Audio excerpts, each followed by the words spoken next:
Hello, welcome to Take 10 on Tuesdays with the Tennessee Tribune. We're here today with State Representative Brenda Gilmore. How are you? I'm doing well, Great. and we're going to talk politics.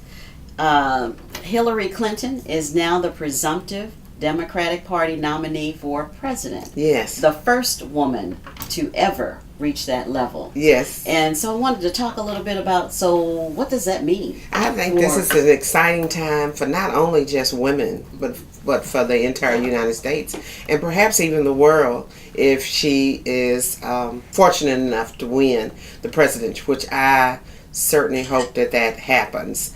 It's almost as monumental as having the first African American president, who I believe has done an outstanding job for the people of this country and the world. So not only has she hit the glass ceiling, she shattered it. She certainly did. And it's good. As you probably know, 52% of the population is made up as women, and certainly it's our time. Yes. and it's been a long time coming. And that's one of the things that I was thinking about as I was preparing for today's conversation. Why did it take so long for a woman to reach that level? I mean, we still haven't had a woman as vice president. Exactly. Even at that level. You know, what are the barriers? I think some of the barriers, I believe, as females, we create ourselves. When you look across the country at elected officials, state representatives in the legislature, it's only about 24% of us are females. Is that it? Only about 24%. And when actually we make up 52% of the population. When women run, they actually win. Sometimes, though, it takes encouragement, and often from our male counterparts, I have to be honest, for us to even run. For some reason, we don't see the skills that we develop as being even just stay-at-home moms. We don't see those skills as being transferable into the political arena, but they are. You know, we learn budgeting, you learn scheduling, organization, certainly how to communicate, and those are all things that serve you well in the political arena. So it's taken time for Hillary to get there. She's gained wonderful experience. As a senator, since she, I guess the first thing when she came on the scene, she was the first lady. That's right. In the early 90s when her husband Bill Clinton was president.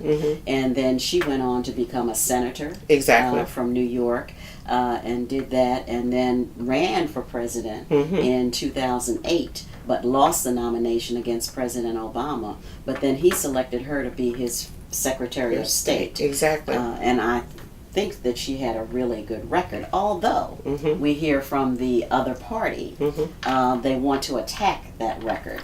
And do you think that she'll have problems defending that, or is that going to become a bigger issue? I think the email and the Benghazi issues will always haunt her, but in both of those issues I think it's much to do about nothing. She's given a very thorough explanation of it, and I'm satisfied as a voter. When you look back, though, at Hillary's record, even before she married Bill, she was very active in the community, and she worked at the Children's Defense Fund. So she's been an advocate, been involved in the civil rights, and certainly those issues that affect poor people and working class. And that's one of the reasons that I believe that she has truly paid her dues, and now is her time. Do you think there's a possibility that she would have a woman vice president on the ticket? That is being battled around, and the person that I hear most often is Elizabeth Warren, who, as most people know, is a real bulldog. She's the one person I feel like that have attacked and been able to answer every accusation that Donald Trump has put out there, and has been able to do it with both facts and figure, and with a lot of enthusiasm. But you think America would vote for two women at the top of the ticket? I'm just throwing that out there. I cannot honestly answer that question. I cannot honestly answer that. I just hope America is ready to do the right thing. We found it in 2008 when we elected President Obama that it took all different coalitions to come together. And it's certainly going to take that for Hillary Clinton. She's going to have males, she's going to have females. Certainly African Americans will be a big core group, and she's going to have the young people. And the young people and young women is one of the groups that she's struggling with right now. And I think that that's part of, she's viewed as the traditional candidate as opposed to somebody who's progressive, yes, like Bernie Sanders. Yes. Although Bernie is much older yes. than she is, but his appeal, and I especially think his commitment to helping to reduce student loans has really been appealing to young people. So, in fact, Hillary and Bernie are going to be meeting in the next few days, maybe even today, and I'm hoping that he will pledge his allegiance, which he has said he was going to do it. It's just a matter of when. Right. I hope, though, that it will be sooner rather than later. Yes. And talking about Bernie Sanders, he did raise a number of issues. Do you think during the campaign that people have sort of glommed onto, like the student debt and some other issues? Do you think they'll become part of the platform? I think some of them will be. Some of the organizational structures that he's asking for the Democratic Party, I'm not sure how many of those issues would be able to be worked out. Certainly prior to the Democratic Convention, I'm not sure that they can be worked out. It's hard to change tradition, right, and I'm just not certain that those can be worked out. I do agree with him, though, that student loans is a burden to our young people when they come out of college. They come out with almost a shadow over them, and it hampers their ability to go out and be creative, because sometimes they have to take jobs that perhaps is not in their best interest, but they're trying to pay off the student loan. So we've got to figure out a way to educate our young people without them having to pay for the rest of their lives. Pay off all those loans, or their parents. Exactly. Will also take on some of that debt. Absolutely. Well. Absolutely. Yeah. So now, is there a trickle-down effect with Hillary at the top of the party? Do you think we'll see more women elected, at the state level, at the local level? Is there a trickle-down effect for now? I've asked you 3 questions, but let's start with sort of the state level, nationally and state level, and then we'll talk about Nashville. Well, I certainly hope so. We used to have a judge here, Judge A.A. Birch, said that you can't be what you don't see, and I think that that's also true for when females look at other females who are in very prominent position, making a positive difference in our communities and in our country and in the world. I think that this will give them incentive to say, if she can do it, then I can do it. I'm hoping that we will see an uptick of women. Certainly with us occupying 52%, we should at least have at least 35% of state positions with governors, attorney generals, state senators, and state representatives across the country. We should at least occupy 35% of those positions. Okay, but it will take a lot of effort to really it will get women to run, as you were saying earlier. Too. But I think it will be encouraged. Even when I look back at myself when I was in the Metro Council, and at that time I think we had maybe about 8. And since that time, we're up to 11 or 12 African Americans. So, and that's probably been a decade, about 10 years. I was going to ask over what period of time. About 10 years.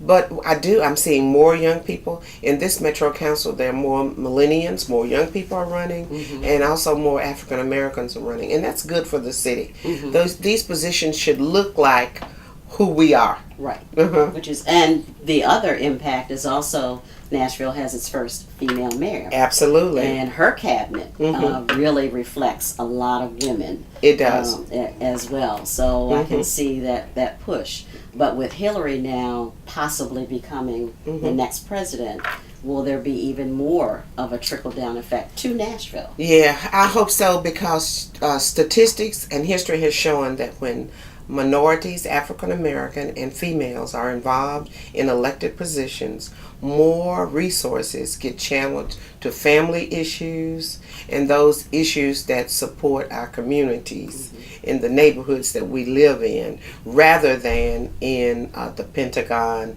and in wars and military spending. Okay, and speaking of wars, we're still trying to just recently this tragic event in Orlando where more than 49 people were killed and another 50 people were seriously injured.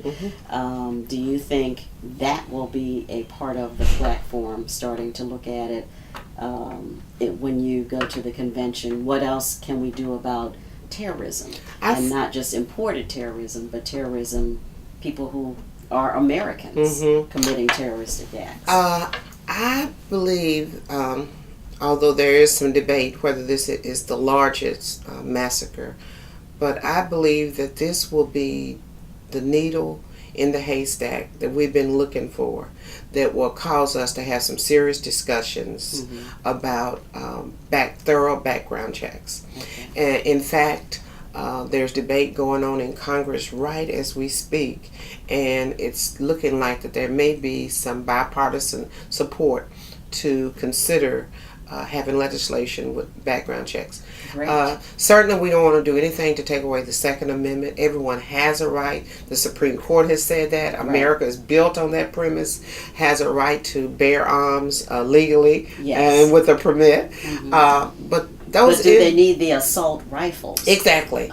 And those individuals who we know are mentally incapable of making, good, rational decisions, there should be some way of preventing those individuals from having weapons of this type. And carrying those things out. Exactly. Well, are you excited? You're going to be a delegate at the convention where the first woman will be nominated. I am so excited. And of course, it's going to be in Philadelphia, and that's symbolic in itself, where this country came together and the Constitution and all of our amendments and the great foundation that we still stand on were founded. So, yes, I am excited. I can't wait to get there and to cast my vote for Hillary. And it's my hope that by this time next year that we can say President Hillary Clinton. All right.